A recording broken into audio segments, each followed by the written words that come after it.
Hola, buenos días. Pues nada, encantada de participar en estas jornadas. Gracias al alcalde, a la diputada por asistir. Y bueno, pues el título de mi conferencia es La pérdida del archivo de Chinchilla y las fuentes para recuperar su historia.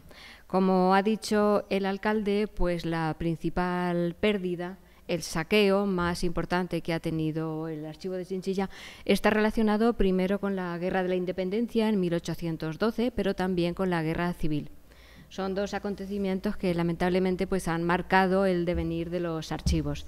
En el año 1939, al terminar la Guerra Civil, la Junta de Incautación del Tesoro pues depositó en el Archivo Histórico Provincial la documentación que se había salvado en Chinchilla.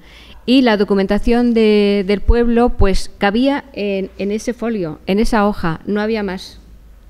No había más. Es una pérdida, desde luego, muy importante. Es una pérdida que no solamente fue la del año 1812 y la de la Guerra Civil, sino que en cualquier época de guerras y de revoluciones, lo primero que se pierde es el patrimonio documental. El patrimonio documental es muy frágil y aquí he sacado este documento del año 1479. Es un acta que un vecino de Chinchilla, que se llamaba Pedro de la Mota, una familia hidalga muy conocida, bueno, pues va a Albacete y ante el alcalde mayor y el escribano quiere que registren 4 privilegios rodados que él viene de Valladolid, o sea, de la Cancillería de Valladolid, de registrarlos. Estamos hablando del Registro General del Sello. Y él se fue de Chinchilla antes de que don Diego López Pacheco, el marqués de Villena, se levantara en armas y se pusiera en contra de los reyes católicos. Como el Pedro de la Mota es partidario de los reyes católicos, se queda en Albacete y no se atreve a llegar a Chinchilla, porque sabe que los 4 privilegios los van a destruir o los van a quemar.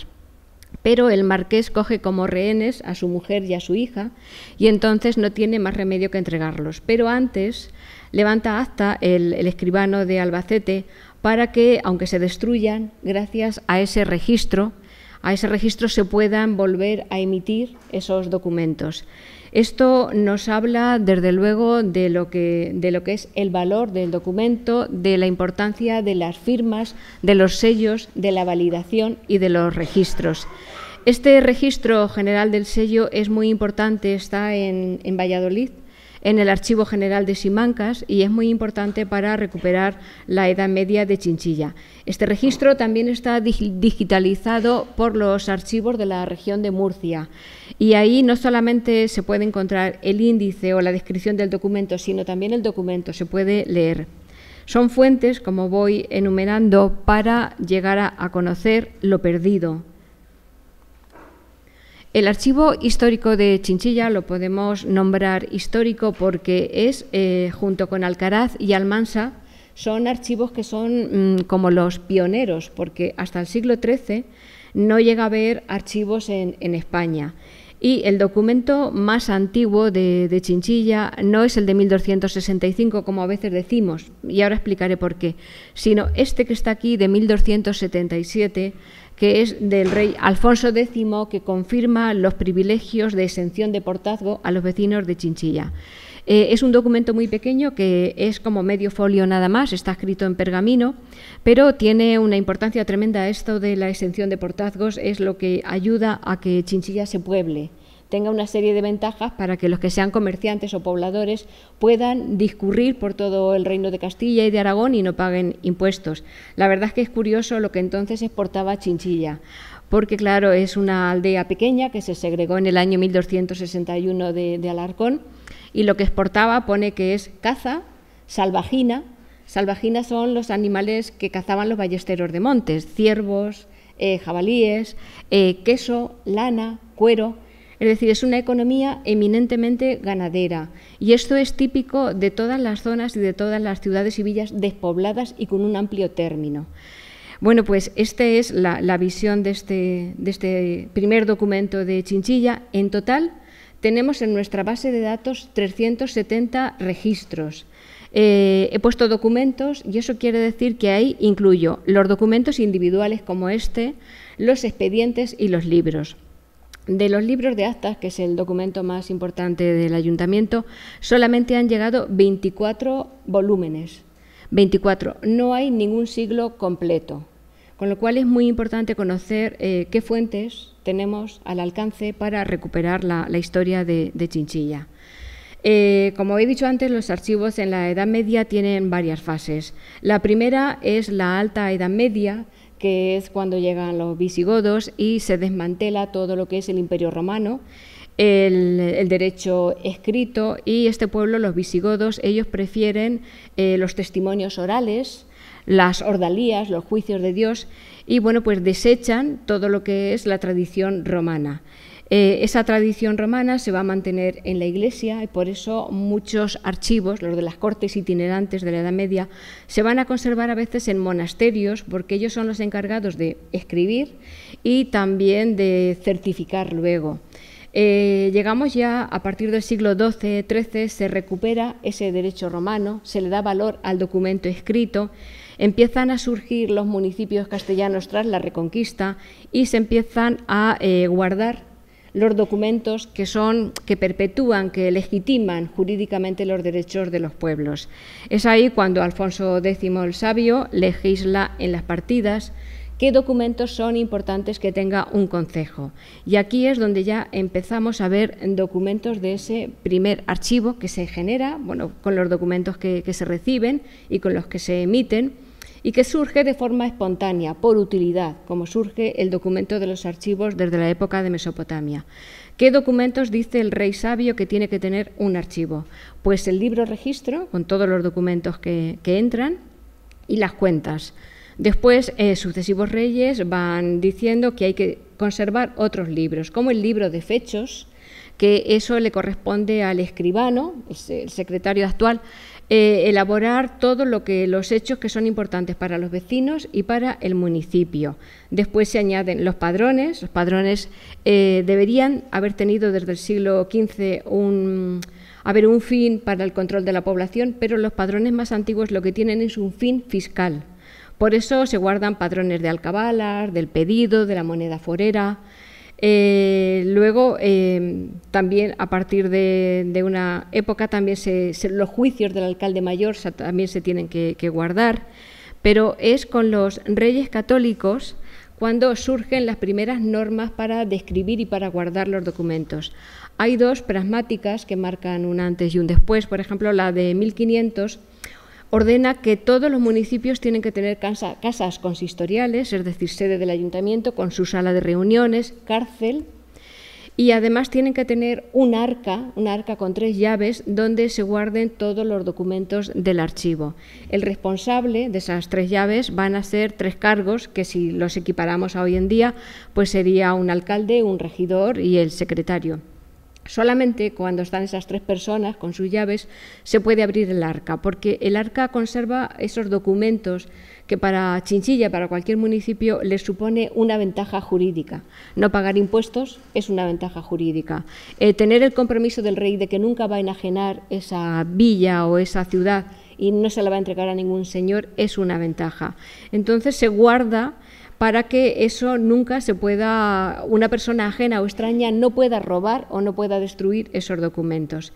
Luego tenemos la pragmática de Granada de 3 de septiembre de 1501, que ya habla de cómo hay que formar los libros, qué documentos hay que pasar a los libros, que son las ordenanzas, los privilegios, las actas, y empieza a hablar también de los registros. Chinchilla, por supuesto, que tuvo sus arcas, y además tuvo muchas, porque el arca venía a ser lo que era el archivo. Está ahí fuera, tiene, en vez de 3, tiene 4, pero yo creo que porque ha tenido algún uso. Es imposible saber la fecha de estas arcas. Tenemos esta y tenemos esta. Si el primer destino que tenían las arcas de las 3 llaves era guardar los documentos, a partir de 1652 tenemos un acta, que es este documento que he puesto al fondo, un acta suelta de Chinchilla que se ordena que todos los pueblos que formaban parte del partido o del corregimiento tuvieran un arca de caudales, porque en 1652 lo que se hace es que hay que recuperar toda la moneda de vellón, que era de cobre y plata, pero había habido una gran crisis porque el real de vellón grueso que se llamaba, había ido perdiendo su composición de plata y le habían ido añadiendo cada vez más cobre, con lo cual el valor de la moneda no concordaba con su valor físico, y eso había producido una inflación, había producido una crisis. Y entonces hay que recuperar toda la moneda de vellón grueso y entregarla al Estado para que se vuelva a fabricar moneda buena y se ponga en circulación. Y entonces hay otra arca en Chinchilla para los caudales. Y bueno, no sé cuál será, pero puede ser una de los dos. No es la única arca. En el año 1981, dos investigadores que se llaman Juan Avellán y Manuel Espinar publicaron un documento en la revista Albacid sobre un libro de privilegios de Chinchilla que se había encontrado en la iglesia de Santa María y había pasado a manos privadas. Estos dos investigadores estuvieron en Tobarra pasando unas vacaciones y ahí conocieron a un coleccionista particular que es quien tenía ese libro de privilegios de Chinchilla. Y entonces, para que no estuviera en secreto y eso fuera conocido, pues ellos lo publicaron. Ese es uno de los registros, pero este es el que está en el Archivo Histórico Provincial. Es el que se ha utilizado para hacer ese regalo de bienvenida que nos ha ofrecido el Archivo de la Diputación, y es un registro que sirve de control, que se elabora en una fecha indeterminada, no lo sabemos, y que no sabemos a qué obedece la clasificación. No es cronológico porque empieza por 1269 y luego tiene otro de 1265. No vemos que haya un contenido uniforme y no sabemos por qué se hace. Empieza con el fuero de Alarcón, que es una versión del fuero de Cuenca que se le otorga a Chinchilla para que se organice como villa, tanto en su administración como en sus milicias. Toda la vida municipal se recoge en ese fuero. Después, otro documento importante es el de 1265, que es la carta de Alfonso X concediendo a los pobladores de Chinchilla exención de portazgo.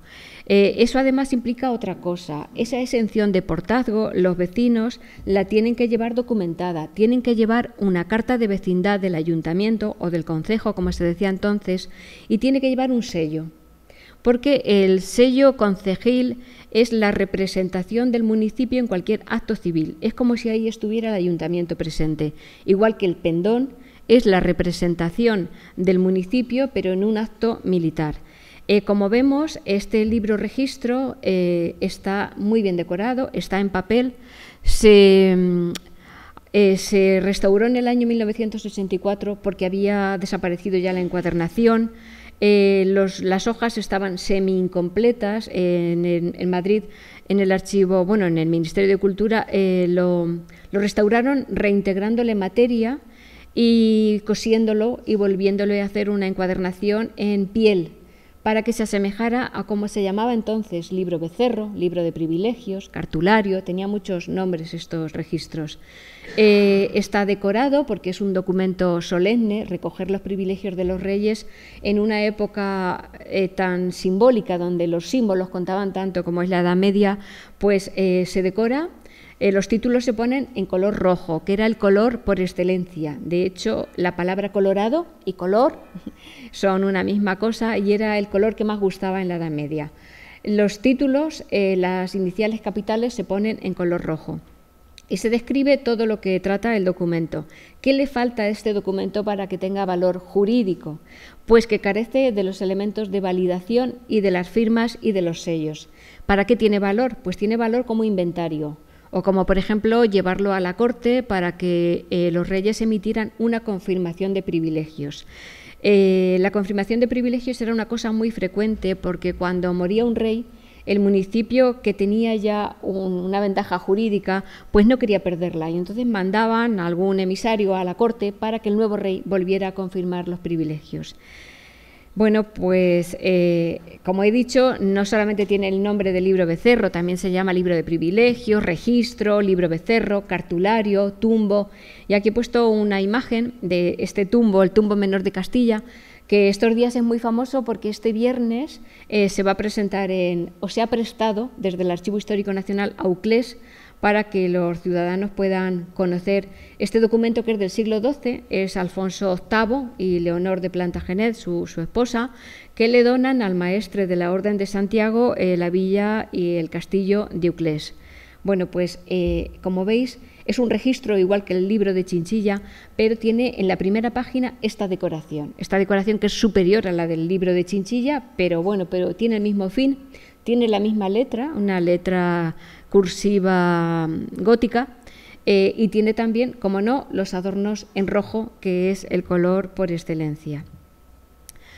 En este libro de Chinchilla, en este libro registro, que es fundamental para conocer la historia, esos privilegios, esas mercedes, los amojonamientos, los límites con los términos, las concordias que se hacen con ciertos pueblos limítrofes para compartir pastos, leña, carbón, para compartir el aprovechamiento de los montes. Pero en este libro no están los privilegios rodados, que Chinchilla los tuvo, ni los de los reyes católicos, ni los títulos. Por ejemplo, el famoso título de ciudad de Juan II de 1422 no está recogido aquí. Está recogido en otro libro que veremos después. También vamos a ver el valor de los títulos, porque siempre se dice, bueno, le otorgó el título de ciudad, pero no es una cosa hueca, ni solamente de mero adorno. Esos títulos tenían mucho valor para un pueblo y además se conseguían ciertas cosas exhibiéndolos. Hay otros títulos que tampoco están ahí, como el de noble, que le otorgan en 1476 los reyes católicos, y en el siglo XVI, en el reinado de Carlos I, se le añade muy a noble por haber apoyado Chinchilla las guerras contra el turco.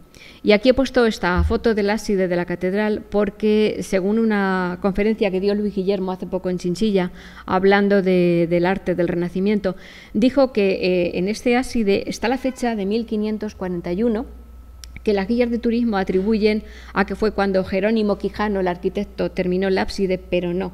Según Luis Guillermo, que es experto en la iglesia de Chinchilla, él dice que esa fecha es cuando Carlos I volvió derrotado de la campaña de Argel.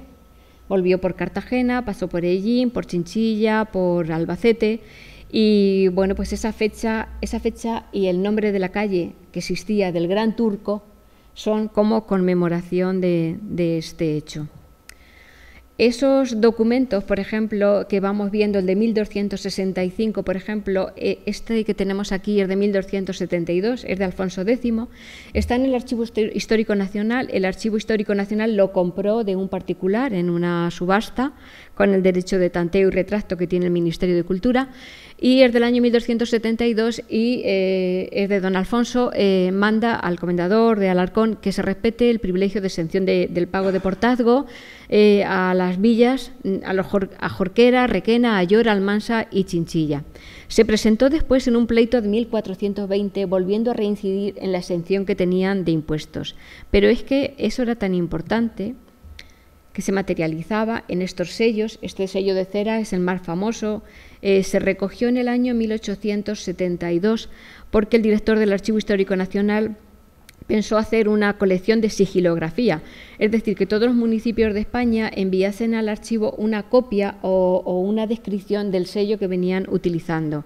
Y bueno, pues Chinchilla tenía un sello de cera que se conserva en el Archivo Histórico Nacional, que es el sello que sirvió para su escudo concejil, pero hubo otra época en la que Chinchilla usó el sello de los Manuel, de doña Blanca Manuel, porque Chinchilla fue entregada al infante don Manuel como señorío, y la última de la dinastía de don Manuel que tuvo Chinchilla fue doña Blanca.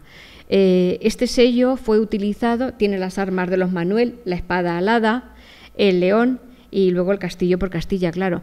Es una recreación que hizo Aurelio Pretel en uno de sus artículos, y este sello lo utilizaron los tejedores de los paños de Chinchilla para sellar, para bollar las telas que salían de Chinchilla.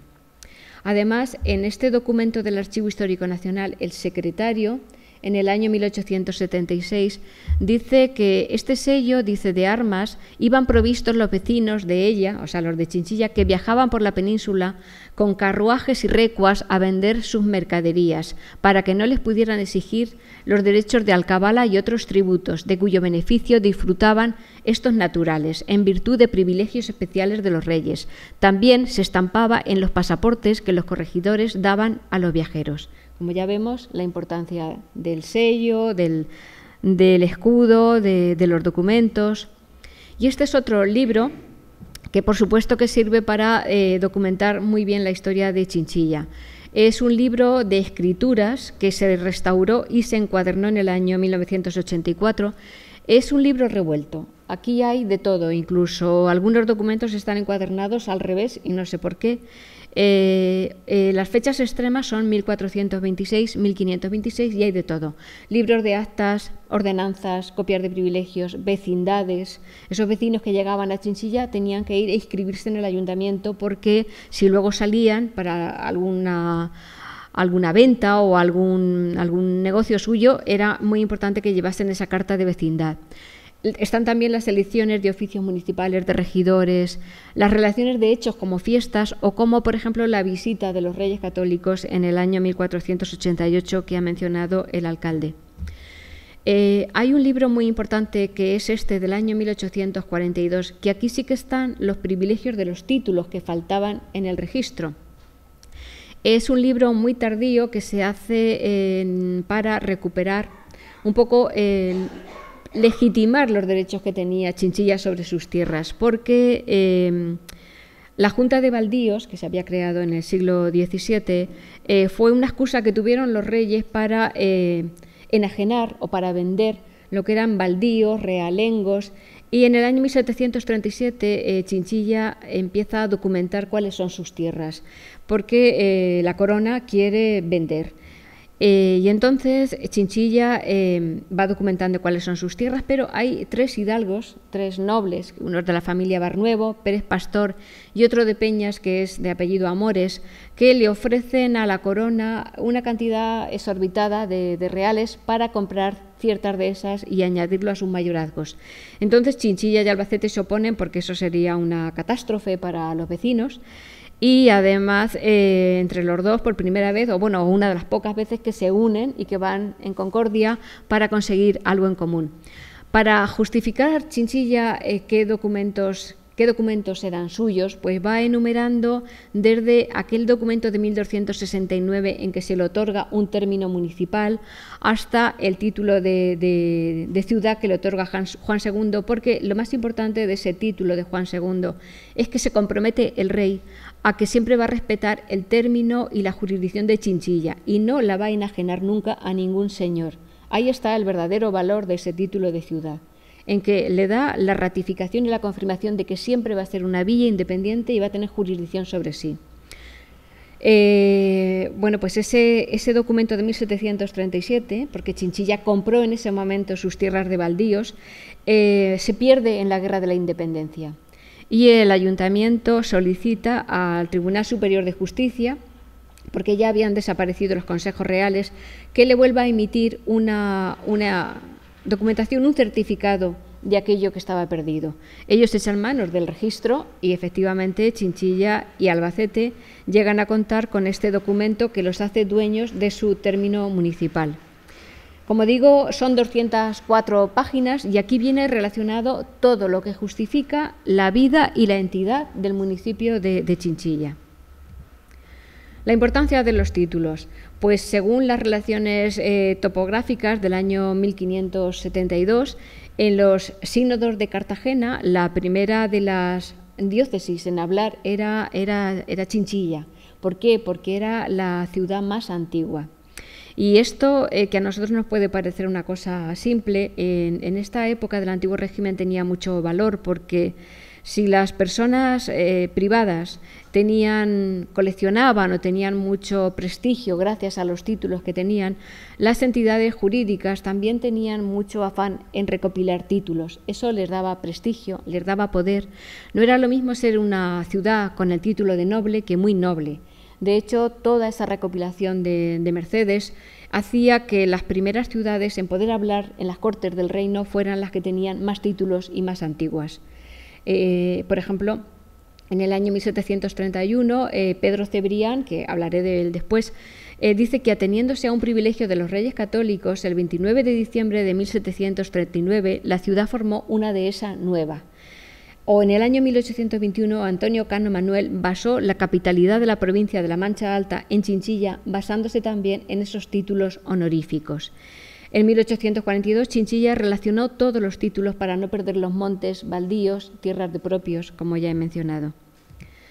Las fuentes manuscritas. Bueno, pues está este manuscrito de Pedro Cebrián de Salas, que es muy interesante, está hecho a mano, y este documento se conserva en la biblioteca del museo. ¿Quién era Pedro Cebrián y qué hizo? Bueno, pues era un abogado, nombre culto, natural de Chinchilla, amante de la historia, que se empezó a recopilar datos de Chinchilla porque fue quien le ayudó a Pascual Madoz en el año 1841 a elaborar aquel diccionario geográfico, histórico, estadístico de los pueblos de España. Y él, él decía que conocía Chinchilla como la palma de su mano, porque aparte de ser culto y abogado y tal, pues era natural de Chinchilla, pues quedó muy decepcionado con Pascual Madoz y lo cuenta en su libro. Dice que él había recopilado tantísimos datos de Chinchilla que luego lo que vio publicado fue un resumen tan breve y tan inconsistente que se quedó muy decepcionado. Y entonces él dijo, pues con esto y más cosas que voy a recopilar, yo voy a escribir la historia de Chinchilla. Publicó una parte pequeña de la edad más moderna y más contemporánea, que está en la biblioteca del Instituto de Estudios Albacetenses, y otra parte se quedó manuscrita. Y claro, es un borrador, son las notas que uno toma como si estuviera en su casa. De pronto se acuerda de algo y en un papel muy chiquitín pues apunta a lo que se ha acordado. Pero desde luego tiene mucho valor. Él además cita fuentes que él conoció y que se han perdido. Él era niño cuando las tropas de Napoleón saquearon el castillo, incendiaron la ciudad, destruyeron el archivo y lo cuenta también. Él cuenta, por ejemplo, que se ha conocido el catastro de Ensenada de Chinchilla y debe ser la copia que estaba en el ayuntamiento, porque la que hay en el Archivo Histórico Provincial nos llegó a través de las contadurías generales, nos llegó a través de Hacienda.